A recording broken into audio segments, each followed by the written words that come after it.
Welcome to the Seven Figure Fundraising Podcast, the podcast where we discuss specific tactics and strategies to grow your nonprofit. I'm your host, Trevor Bragdon, and today I'm speaking with Matt Paprocki.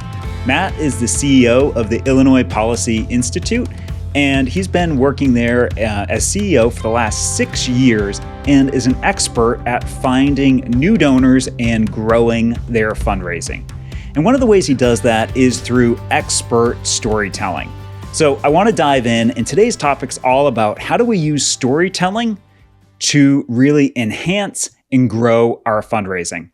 Matt's also, just as a side note, personal friend of mine, great human being, and you'll really enjoy this episode as we get into the tactics of what to do to really tell a great story that gets a donor or even a prospect to act. So welcome to the show, Matt. Thank you, Trevor. Thanks for having me. So Matt, let's dive right in. Talking about storytelling, what do you think most fundraisers get wrong when they think about storytelling in fundraising? Yeah, I think part of the problem here is that storytelling as a whole, it doesn't mean anything. I remember when I first started trying to raise money and everybody said, tell stories, tell better stories. And it becomes cliche. Because as much as we talk, we know it, right? We know that we should tell stories to be better public speakers, to be better fundraisers, to be better writers. But then when we actually go through the process of, okay, so how do we do that? Nobody teaches it. And in fact, I've read dozens of books, and the problem is the most common one that I hear about is Joseph Campbell's Hero's Journey, which is like this 12-step process where, you go through like Lord of the Rings and like how does a character develop? Like that would be preposterous, right? The idea that we're going to go in with a donor or a donor prospect and say, hey, just let me go through the 12-step hero's journey on this one. It never will work. And so I think part of it is we got to get storytelling out of the cliche, and we actually have to use it for fundraising because storytelling. Look, I'll just break this down, Trevor. I have yet to meet a great fundraiser who is not a great storyteller. Oh, that is so true. That's a really good point. And the truth is it fits in every other domain that matters, right? Public speakers, they're all great storytellers. Listen to the best comedian you've ever listened to. They're telling stories, every single one of them. But then somehow we treat this like it's magic. And what I've realized and what we've been able to break down in our fundraising at Illinois Policy Institute is storytelling is not magic. But the truth is magic isn't magic, right? It's a series of steps that if you follow this correctly, it will create an illusion for everybody else that something special is happening. And the truth is we've been able to break this down in a really simple way. And that's what we plan on sharing today. Well, and the cool thing is it's not an illusion, though, when you tell a good story. It's not like where the magic, at the end of the day, with a magic trick, you're tricking the person. That's why it's magic trick in there. Yeah. But with a story, you're bringing them into a moment, like something great that happened at your organization, somebody you helped, and you're able to share that with that donor who gets to be there and be part of it when they just are giving money and don't necessarily get to see the day-to-day. That's so right. Because the point is you're not creating illusion or deception. I say the word magic on this because it has a magical impact, right? Like we've all seen when somebody is on a stage or they're talking with us and they take us into a moment in their life. And we've seen it where they start crying or they feel an emotion and we cry too, right? We feel the tears well up in our eyes. What that's doing is that feels like magic to me. Something special is transmitting between two people who may not know each other. They may not have a bond before then, but stories will tell it. Data doesn't do that to us, but stories do. And I think that's where the combinations with magic lie. I agree. And so let's jump in and get into some tactics because as we said, storytelling, we don't want this to be a Joseph Campbell, you're writing Star Wars, but really get into the meat here. So what does bad storytelling sound like? When somebody is bad at a story, they're doing it in a pitch, they're doing it on a stage, what's the number one thing people do wrong here? Bad storytelling is summaries. Is that like reporting the news, kind of like where you're just saying the facts, or it can be the facts. Or the problem is if somebody puts us on the spot, and I don't care, it could be me or you, or it could be anybody else, and they'd say, Trevor, tell me a story. Very quickly, we start thinking of a summary of events. And so we'll tell stories all the time, or what we believe are stories, by saying something like, tell me a story about your organization, Matt. And I might say something like, well, we find people, who are struggling, who are down in their luck, who can't find opportunities. And then we help pass laws to help lift them up so that they have opportunities. And we do this for millions of Illinoisans every single day.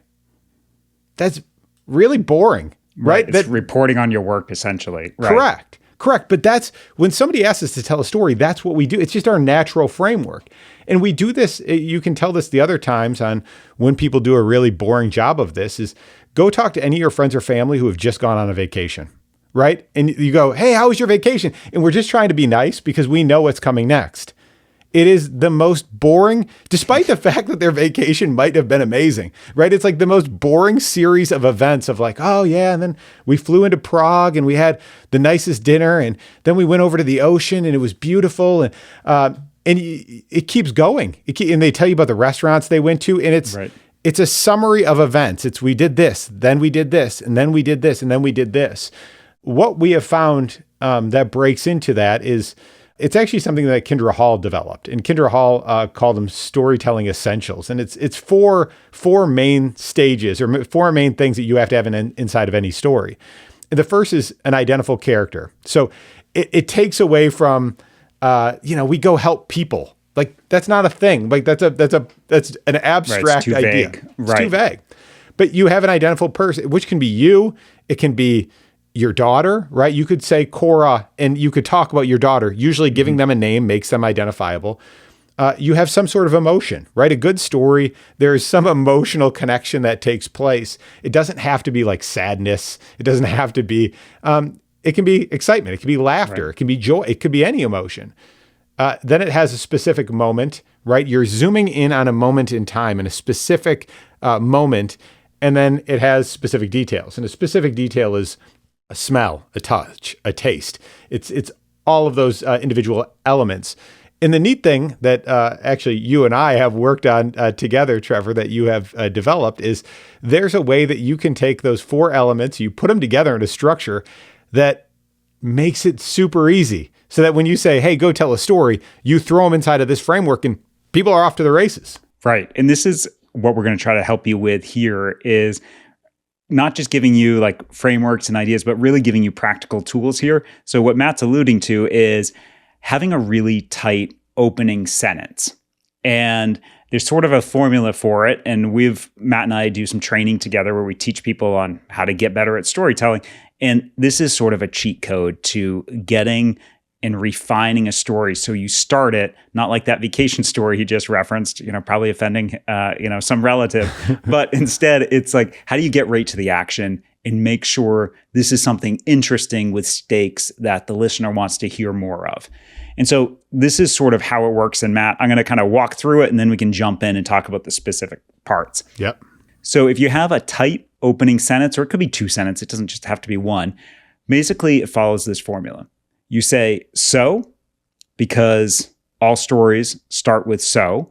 And, it's just an easy way. It's how we naturally do it. We've probably done it 3 times here or 4 on this podcast already. So you go so, and then you want to give them a specific time, like when this happened. So 3 weeks ago, and then you want to say the person. Matt just talked about that identifiable character, but who's that person? Why does it matter?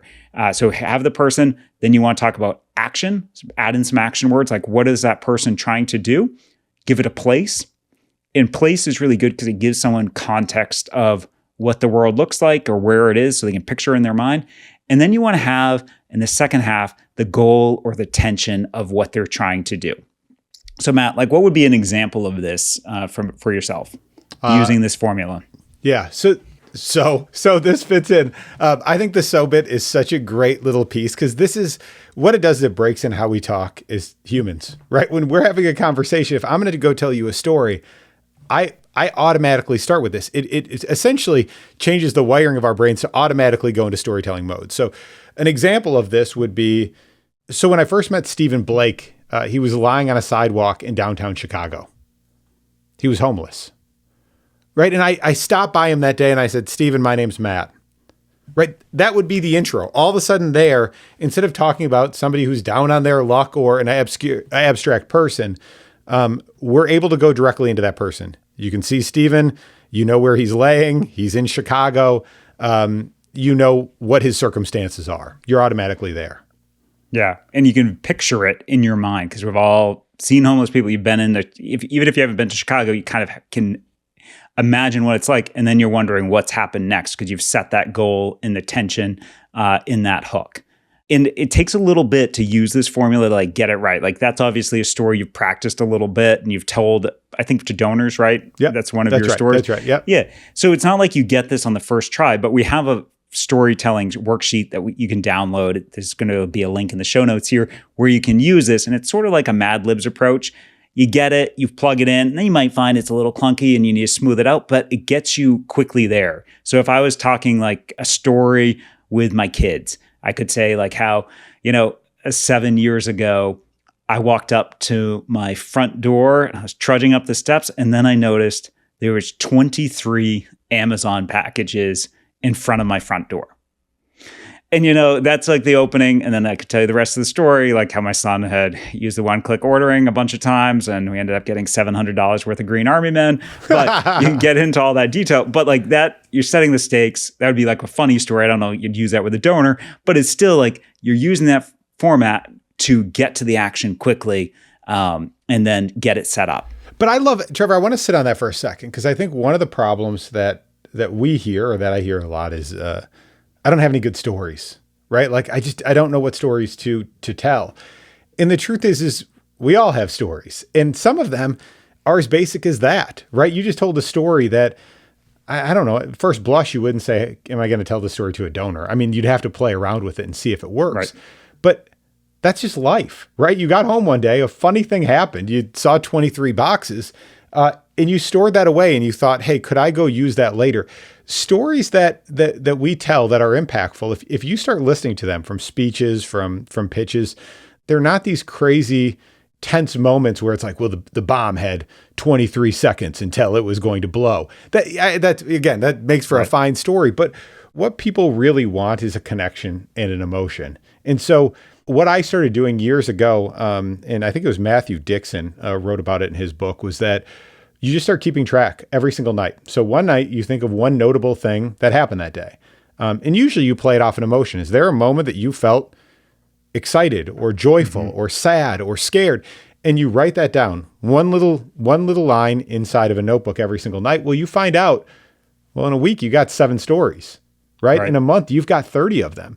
And you start to see the world in a different way of you can look at those little moments when they happen. When you see those 23 boxes, I'm sure your first thought was like, man, what do I do with all these Army men? But quickly thereafter, you think, hey, this is something relatable that a lot of parents could understand. And maybe I can go tell this inside of my story. Right. Yeah. And the first thing I did was took a picture of him once we brought him inside and then put it on the family group text because I was expecting sympathy. And then got none from my siblings. They just thought it was funny that I was an idiot. So, it's that, but you're right about that. It's just taking this little bit of content. Think about how long it takes to write a story out every day. 3-4 minutes. You could do it at work too. If you want to do it, as you're leaving for the day, you just jot down on a notebook or a spreadsheet or whatever works for you. But just grabbing these and you'll have a bunch of good ones in almost really 2, 3, 4 weeks. You'll have some great content. Yeah. All right, let's talk really quick, Matt, just about the length of stories. I think sometimes when people think stories, you start thinking movies. And I think this is part of what's wrong with all the storytelling books you read. Even Matthew Dick's book, Storyworthy, he's talking from the perspective of someone who does stories on a stage for moth competitions. And these are like 7-8 minute stories. Yeah. You got to be really good to talk for 8 minutes. I don't think I could do an 8-minute story and make it entertaining. I'm not a comedian. It wouldn't be that good. But what do you find is a good length of time that people should look at for a story? Talking to donors for pitches, you want a story that's about 3 to 5 minutes. You want something that's going to be very quick. And that's part of the reason that the formula that you're going to be sharing in this is so powerful. One of the problems we often have too is this is what my wife tells me, is throat clearing. We get up and we have this preamble of I want to talk to you about where you currently invest and what the future might look like right? It's throat clearing. We have a very short amount of time. And so what this allows us to do is, I was looking over at the list of my employees, and I'm reading over every name, and I realized I don't know how we're going to make payroll. Right? All of a sudden, I'm immediately into that story. I'm 12 seconds in, and I can start painting a picture, and I can start setting up the next stages of that. So the whole key here is can you get people to plant the scene, right? The situation in number one.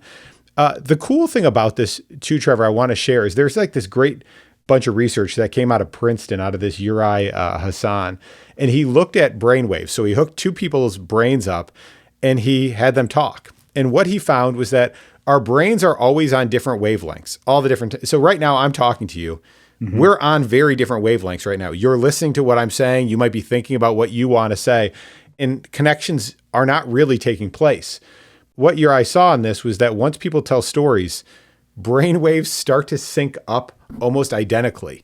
And so you start to feel empathy. You start to feel emotions that I'm feeling inside of myself. And so the stories no longer are you're taking what I'm saying and you're processing them. You start to live them. Right. And that's why at the beginning of the stories, we lay out specific details on there. You have a person, a place, an emotion, because if you can link those up immediately, well, you're now in a simulation and you're trying to bring somebody through a journey to help them or you move from one stage to the next. And you can do this seamlessly by linking this together. I said before, you see somebody laugh and you laugh with them. You see them cry and you might cry with them. It's because our brains are synced extremely well together.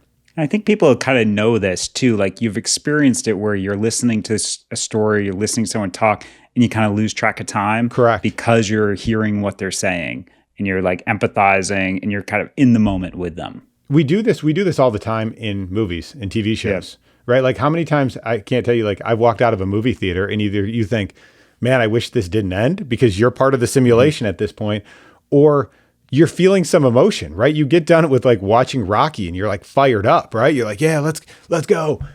Even though nothing happened, right? You sat in a chair and you just stared at like a black box for the last 2 hours. But by that simulation, we're going to pair that around. And that becomes a really, really powerful tool when we're talking with potential investors, because we're not just telling them about what we're working on. We can help them live it. We can help them understand what this really feels like. We start with the situation. So I think the Mad Lib style process that you started does a great job of setting up the situation. But I think the other truth is we also know really bad stories like that, right? Where somebody sets it up, they paint you a scene and you're still like, what's the point? And I think the key here is it's what shows and movies do extremely well. And it's establishing the stakes. Like, why does this matter? Why do we care? Because ultimately it's me as the listener. I have to say, yeah, I'm invested in this. And there are some stakes that were set up that I'm going to care about what happens next. So talk to us, how do you set up the stakes? You have this opening line, you go, and like, what would you do to set up the stakes on those kind of couple second next sentences that you're talking about? Yeah, I think the easiest way to do this is by dialogue. Either you can do it externally or internally. I mean, my favorite piece is using internal dialogue. So I tell you what I think at that moment or what's going on inside of that stage. There's a point where I started with that Stephen Blake story. So Stephen was homeless and I ended up having a conversation with him. And I said, Stephen, what do you want to do? Right? I'm using dialogue. I say, Stephen, what do you want to do? And Stephen looks back at me and said, Matt, my dream is to sell fresh fruit to commuters on their way to work. Right. And I'm sitting there thinking to myself, like, here is a man who's homeless. And all he wants to do is work. And he looks back at me and he tells me, Matt, there's only one problem for me to sell fresh fruit to commuters on their way to work. And I remember thinking to myself at that moment, look again, how is there a guy who wants to get out of this and we have these barriers in place? So what I use there is I'm using my own internal dialogue of like, how can this be? Right? How could there be a situation that this happens? And I think that's a way that we can automatically show people or tell people, this is why it matters, is by telling ourselves that story, right? Going through our internal dialogue, or, even in this, the stakes were set by Stephen, right? His dream, why we care. He wants to sell fresh fruit.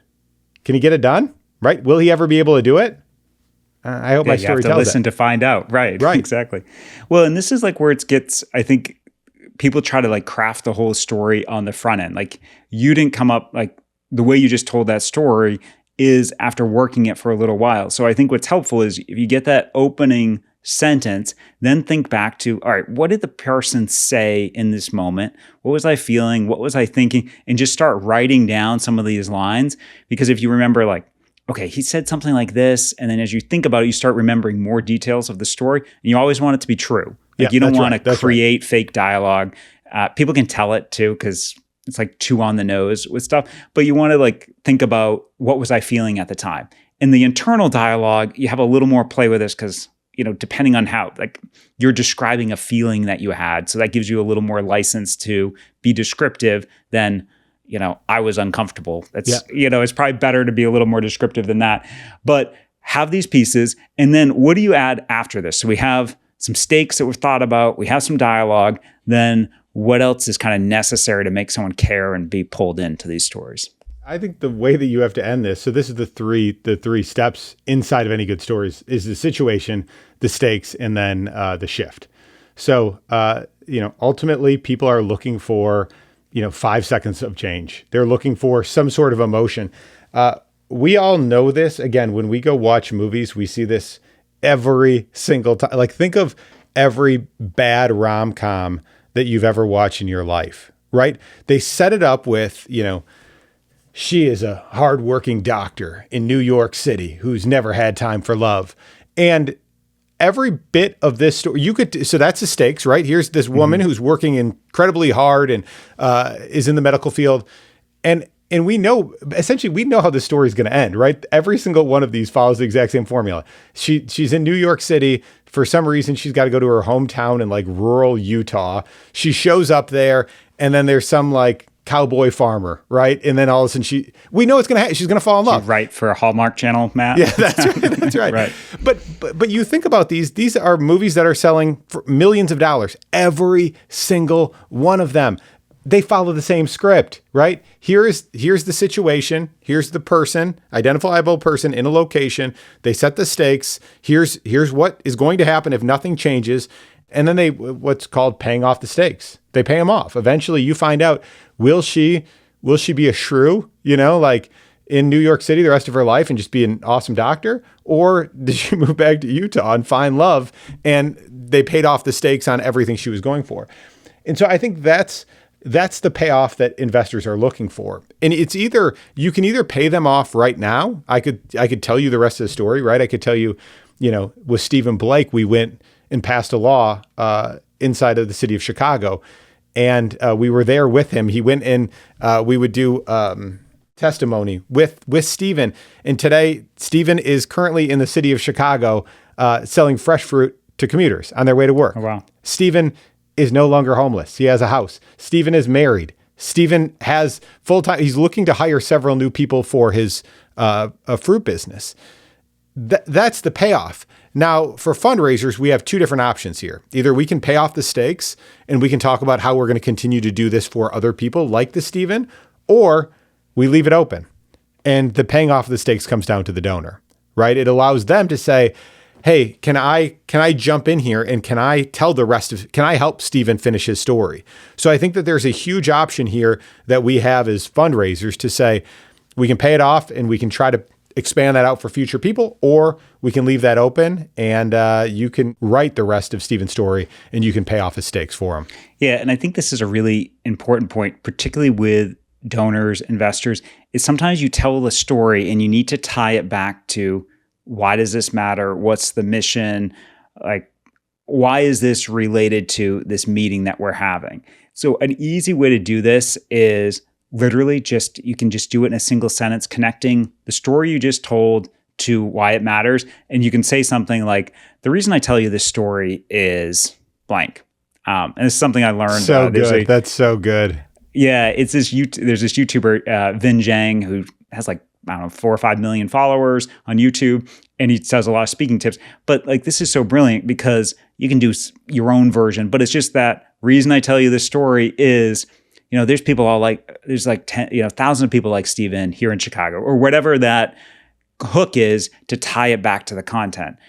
And honestly, you can take a story that's not directly related to your point, but then you can connect it either with one step or two steps to back to your content. So if you have a story that is about, something, a success that happened with the people you worked with, or maybe it's a story about your staff and the people, what they did.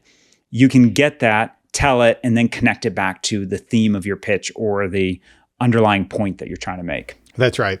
Well, and Trevor, you've heard, we've talked about my pitch before. Is I've used a pitch that I tell a story about visiting Washington, D.C. with my 8-year-old daughter, Fiona. And we talk about a picture, right? It's actually a picture that is on the $2 bill. It's the Declaration of Independence by John Trumbull. And I tell the story. My main pitch that I've used for all of my prospects has been a story, right?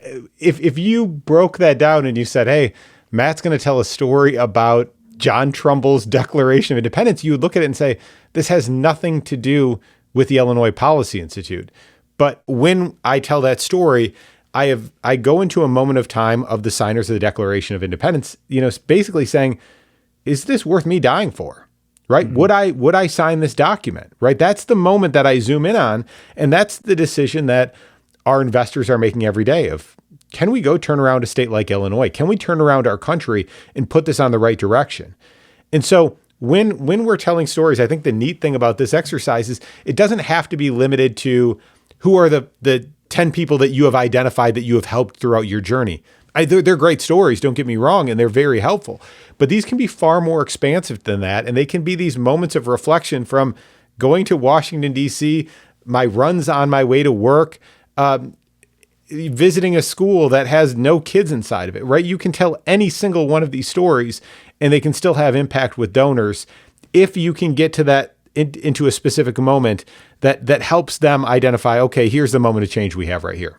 So let's talk. I like this. And I like how you're just using these different examples. Again, like going to work, going for a run, doing something with your daughter, these different things that are all good sort of material that you can tie in, make you more of a human when you're talking to the donor, but also it makes it more memorable because we remember the stories more than we remember the details and the facts. And sometimes you remember details in a story way more than you do if you just said, some random facts and put them in not a narrative format. Yeah. So Matt, let's talk about just a couple advanced tips here for people who are building a story. And then let's try to sort of work a story in real time. I didn't tell you we're going to do this. So this is, prep it, but let's just work a story from something that happened today and just show people on the listeners and people watching here, how do you make a story from, just a kernel of an idea. So let's do advanced tips first, and then we'll workshop a story on the fly. Yeah. Once you start getting the basic level of this, which again, every person is a great storyteller. And I see this all the time when we'll go teach a class and the first thing we'll say is tell a story and somebody tells a summary. And you'll hear them a few minutes later talking with their friends who are in this class and they'll say, I'll never believe it, right? I showed up at the office and Samantha was talking to Tim and she looks at him and she goes, Tim, if you ever do this, and all of a sudden, you'll be sitting there and you're like, dude, that's a great story, right? Like not that it's like a great donor story, but we all have the ability to tell stories. We do this every single day in our lives, yet somehow the jump to go do this in donor settings feels different. One of the biggest successes that I have seen is that I don't memorize their stories, right? So I don't have, I have the idea of where I'm going with, but the great things about stories is it allows you to simulate them. So when I'm telling a story, I'm not I'm not saying, well, on February 22nd, I looked at my daughter Fiona and I said, I love you, right? I'm not saying that. I actually am going to start living that moment in my own head. I'm simulating it while I'm telling the story. And I think that's where you see power is when you look at what I've identified as the best storytellers, they feel emotion, right? During those emotional moments. And those become transferable, not because we're trying to set something up. It's because when you're simulating a story, when you're actually living it in your head and you're telling it to another person, you feel it and they feel it. And that's what I've realized is that the great thing about stories, when they're true, you'll always tell them accurately because you know your own story. Other people don't know those. And so I think the greatest advice into more advanced learners is have it internalized, not memorized. And if you can internalize your story and you can relive it, you're going to make people feel something in a whole different way. Right. And this is where, like, when we do these exercises, we sometimes ask them, think about your favorite story about your nonprofit from the last year. Right. And you just like ask them to think about it, because then they have that emotion. It's something they like. And your point on reliving it, you can see it in their face when they're telling a favorite story because they're feeling that emotion. And then they are automatically sort of sometimes adding in the details, like adding in what the smell was like, what the room looked like, these like kind of vivid things that make you as a listener, even if you've never been in that room or never been in that place, picture what's going on. Yes. And that's kind of this cheat where you're grabbing emotions you already have and tied to this story. And when you're telling it to somebody else, you're telling it to yourself, right? I mean, I tell a story one time, I'm up early. I'm up at like 5:30. Every day I pack my suit in a backpack and I run to work, and I'm up at like 5:30 one morning, and I'm putting my suit in a backpack, and my daughter comes down the stairs. And I can see her, right? Like as I'm telling the story, I can see her, and she's wearing this pink nightgown, and she's carrying her American Girl doll under her arm, and her hair is this like crazy blonde mess of bedhead. And I think the neat thing about that is all I'm telling you is what I'm seeing. When I'm telling that story, I was there. I remember exactly what she looked like and what she was doing. And the neat thing about storytelling is I'm just telling you what I'm seeing and what I'm feeling and what I'm hearing, and it allows you as the listener to see it too, right? I mean, Trevor, you know what my daughter looks like, but other people may not, right? But there's a visual that you're going to get of a young, little girl, 6 years old, walking down the stairs with an American Girl doll, crazy blonde hair, and a pink nightgown, which is a really cool thing. It's just telling the scenes that you see in your own head. And people likely also, they picture it, but then they also relate it to themselves. Yes. Like if you have kids, you have a daughter, you think back, even if your daughter's 25 now, you think back to that. We both have kids similar ages. So like I imagine my daughter, Claire, coming down the stairs, similar age, similar, sort of thing. And so that's where like the storytelling makes it relatable to the other person. Yes. Whereas if I just told you facts or a summary where I said, hey, I ran to work and my kid came downstairs. It's like you've told a summary that you don't know what any of these dynamics are like, what any of the specifics, and you're not going to be living them. Okay. So I think people get the idea on the story. Let's do a quick recap of the parts to do, and then let's do a story on the fly here. I'll have you come up with a topic while I'm doing a quick recap here, Matt. Give you a second to think about it. Yeah. So the first thing is you want to have that opening hook sentence where you say, you start out, and you can download this worksheet that has this. It's so, then you have a specific time, person, action, place, and then stakes. So a really tight opening sentence, and you want to script that out, practice it so that you get to the action quickly. And then you want to think of what is some dialogue that we can add? What are the stakes that are here? Like, why should someone care about this? And then what are some specific details, like the situation, where it's happening, and then the details that are going on? Is there something you can describe that is vivid, like visual? Like, and this is one of these huge rooms, like you're kind of adding in these details so people can picture it in their mind. You can also use smells. You can use movement, just the things that make them feel that story like they're there. And again, if you're reliving it in your head, this comes in naturally. But write this down, sort of write down your ideas, and then you write down the stakes, and then thinking about how do I end the story to drive home that point. And then that last part is the connection, bringing it to whatever the content that comes right after. You say, the reason I'm telling this story is, and then you go into that. Okay, so that's kind of the setup if you're doing this Mad Libs approach to storytelling, getting the pieces and then figuring out how it connects. Matt, what's a story that we could workshop happened in the last 48 hours? Well, let's try this. Let's try this on this, Trevor, because I think this could work for anybody. Let's think about first jobs. You mentioned that earlier. And I think there's, we can all relive. It's something we can all relate to. What was our first job?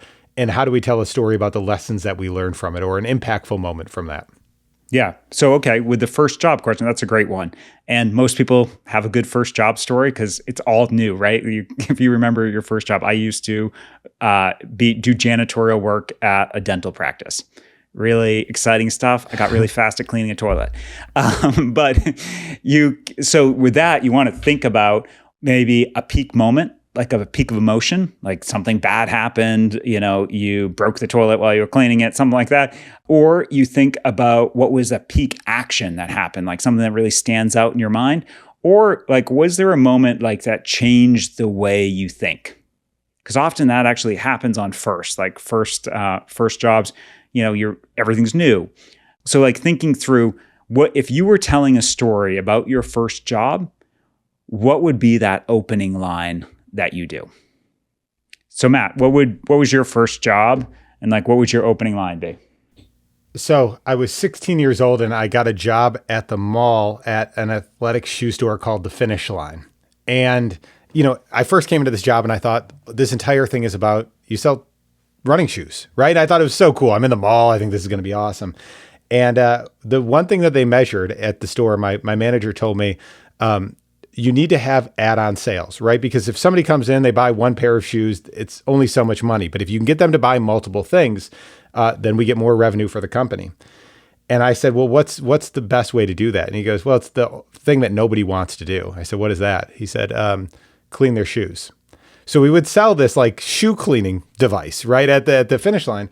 And so when they bought a pair of shoes, I said, well, before you buy those, I also want to show you what we can do for your current shoes. And I would get down on my hands and my knees and I would spray this foam all over their shoes and I would start rubbing it off and I would clean their shoes in front of them.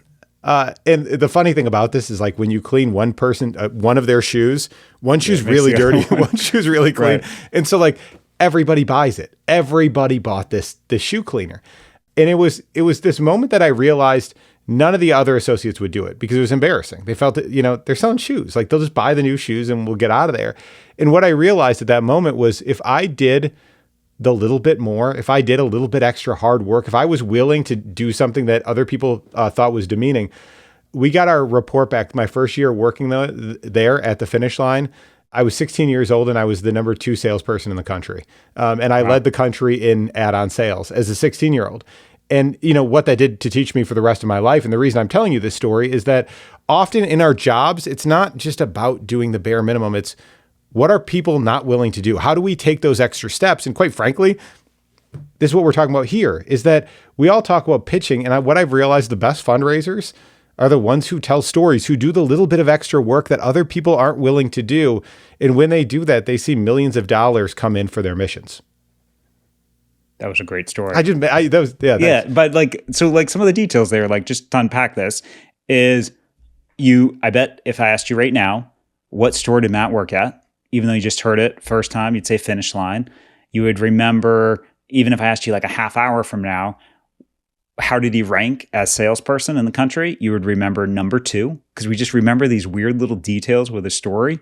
And then you'd probably also remember the trick of the contrast between doing it on one shoe and then you see the other one. But the cool thing is like with this story, you tied it into fundraising. You could use that same story and say, the reason I tell you this story is to be great and be really good at, passing public policy. You have to show the contrast. Yeah. It's about, the shoe. And then all of a sudden you're using it for a completely different thing, but it's an interesting story, makes you relatable. We all kind of think back to the first job.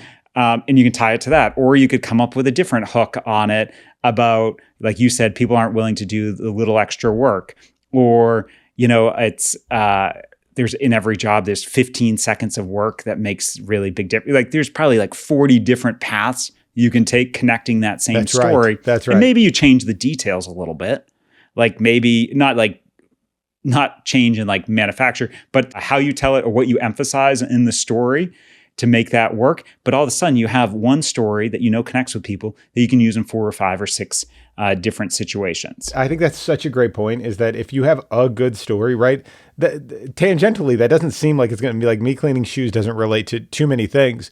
But if you draw that hook, I think that line that you said earlier is like, the reason I tell you this story is you can take that any number of different directions, or you can highlight that key moment of insight, right? That key moment of insight might be, my boss telling me nobody wants to do this. It might be, while I'm down on the ground, I realized something profound there. And so I think the neat thing about telling these stories is that, like, are you always going to get it right the first time? If I told that story 10 more times, I'd probably look at my audience and say, does this hit? Did this hit? How did this play? Could I play around with this a little bit more?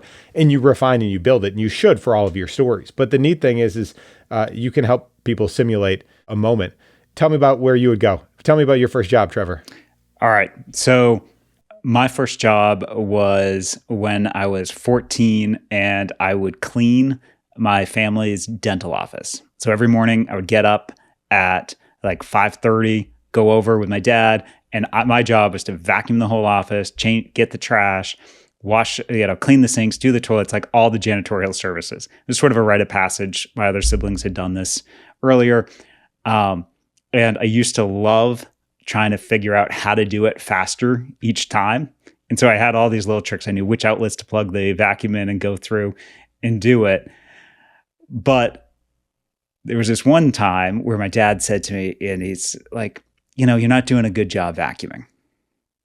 And I'm like, I think I'm doing okay. Like, I've timed it. I'm getting faster at this, like doing the whole thing. I was like, how do you know? And he's like, and so he was a dentist and he had dental elastics. He's like, I've noticed there's been a dental elastic behind my drawer or the dental cart. When I pull it out when I'm working on patients, it stayed there for day after day. So you're not vacuuming behind it. And he's like, and then there's one behind the chair in the operatory too. And I was like, oh. And I was like, I didn't really know. He probably put them there himself, just to see my work quality. But what I realized from that was, for him, it was really important to have a clean office because that signaled all sorts of things about his business. It signaled like, they take the customer seriously. Like, this is a safe place. They're in your mouth. Like, this is high risk stuff. But it also made me realize, like, once you figure out what's important to your customer, go do that thing. So forever, ever since he said that, had that conversation, I would vacuum behind the cart, move the chair, vacuum, and I still am one of the best vacuumers in the world at that, like very thorough. But the reason I tell you that story is they're in whatever work we do, we need to figure out what's important to our customer or what's important to your donor. What is the reason they're giving? Sometimes people are giving to establish legacy. Like, they're in the later half of their life and they're thinking through, what do I want to do? How am I going to have impact? Other times it's because it's really deeply personal. I was working with a nonprofit that did stuff with adoption. They realized all their top donors had been adopted or had adopted. And so they had like this direct, really strong connection. But figuring out what's that priority to your customer really helps you create the best product possible. I love it. That's great. That's great. I love the idea that your dad is hiding different things around the dental office to see if you can find him.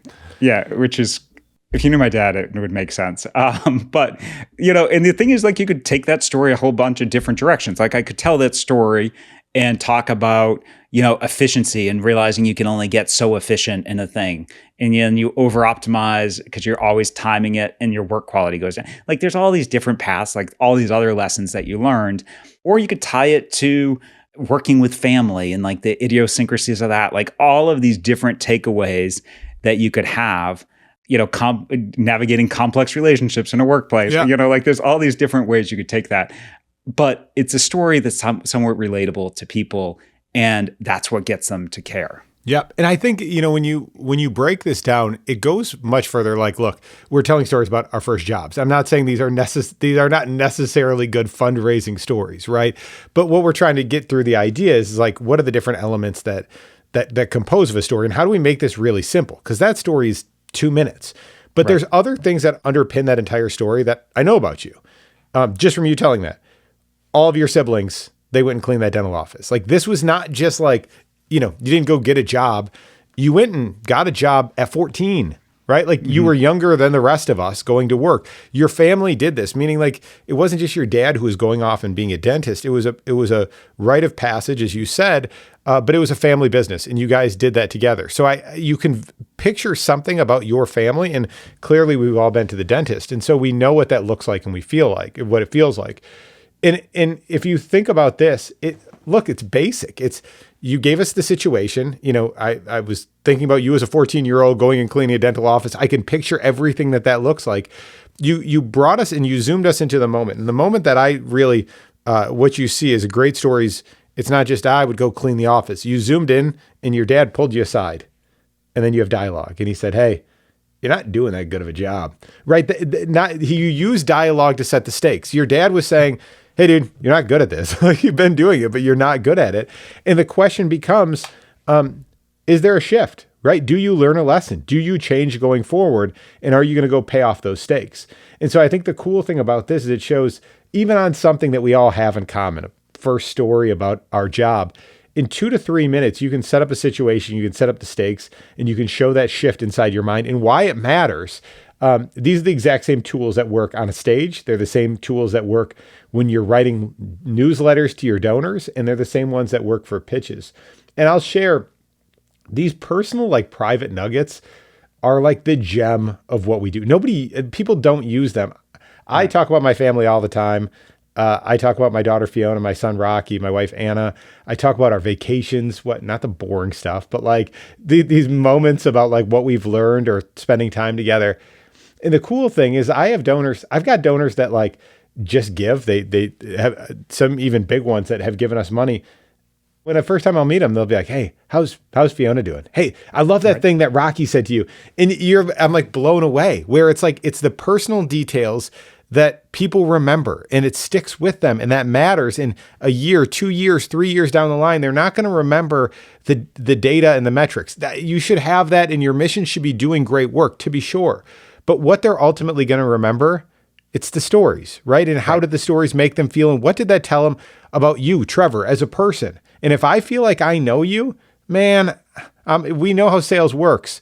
I'm going to be much more likely to give to you if I feel like you're a good person that I know, that I have experience with. Data doesn't show that. The only place that we can show that is through our hearts, through our stories. Right, because it's accelerating the trust, because they feel like they know you, they understand you, and then they can trust you more. That's right. And then even though you might not know much more about them because they're reading your story, they're hearing their story.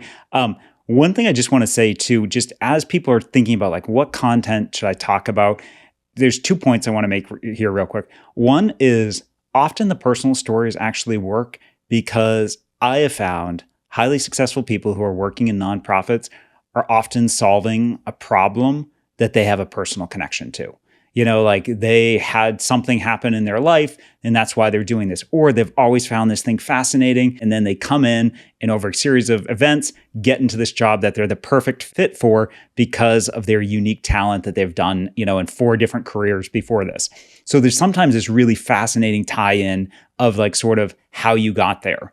And I would say 60% of people, there's usually a great story there. The other thing is, there's kind of 3 different types of stories. You can tell like a high stakes story. You can tell this sort of fun, funny, personal story, or you can tell a story that's like vulnerable about something that happened to you.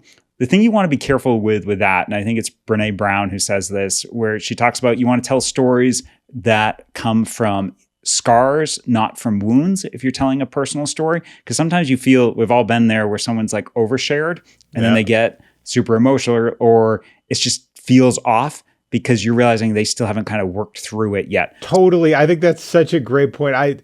We had somebody tell a story the other day, and they just started hysterically crying. And that's a wound, right? That's probably not something that you're going to want to be telling. It hasn't yet healed. And so I think there's an important part of that is you do want to be vulnerable and you want to put yourself out there because that's going to make you relatable.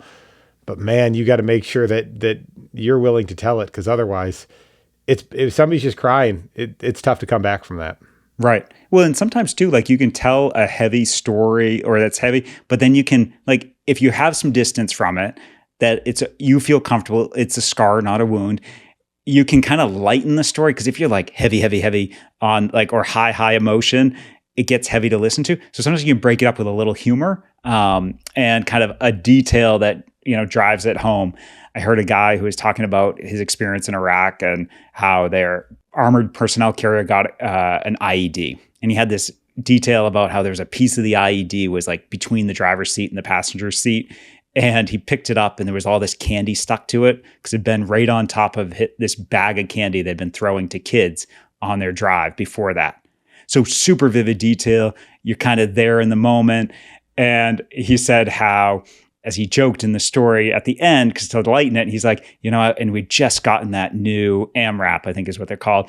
And he's like, if we had been out there 2 weeks earlier with just the regular Humvees, I would be dead.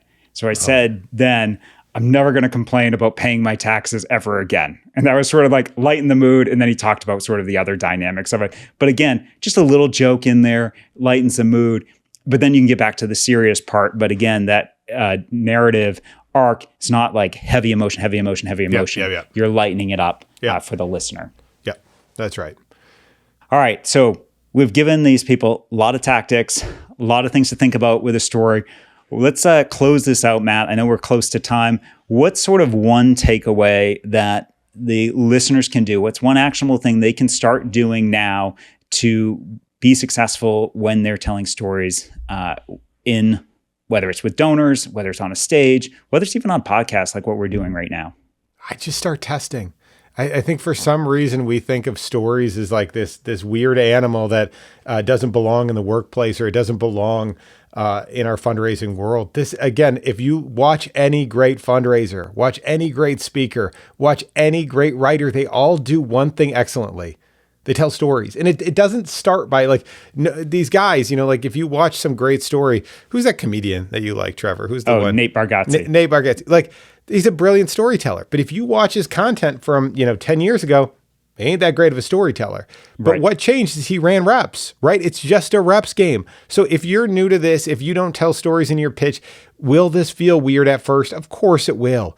But if you practice this, you can be great. And I've just seen amazing amounts of money get raised. I've seen people blossom in their ability to go on a major stage to ask for huge amounts of money because they've gotten comfortable telling stories. If you walk away with one thing, this little Mad Libs approach is like a great way to just go take those individual levels, set the situation, and then test it and test these things every day with your friends, with your coworkers. You can try it out, in small little rooms, and eventually you'll find out those nuggets that people are leaning in on. Those become the donor gold. Those become those elements that you're going to want to tell to investors on why they should invest in your work. But practice. Yeah, that is such a good point. Anytime you hear a great story, it's not the first time someone's telling it. No. It's the 25th. It's the 50th. If it's a comedian, it's probably the 500th. Totally. It's on the Netflix special. They've told it a bunch of times. And working through the reps and low stakes settings gets you ready for the high stakes settings. That's right. In every single one of these places, if we want to be great fundraisers, we have to be great storytellers. We all have the ability, and the great thing about I think what Trevor and Seven Figure Fundraising is building here is it's a really simple process of the situation, the stakes, and the shift. And you get that, you'll be telling great stories and raising millions of dollars. Well, I think that's a great place to end it. Thanks for coming on the show, Matt. This has been great. And Trevor, go out, tell some stories. Thank you. Thanks for listening. To learn more about Seven Figure Fundraising and our training, visit sevenfigurefundraising.com. Finally, if there's one person you know would benefit from hearing this episode, please take a minute and share it with them. Thanks.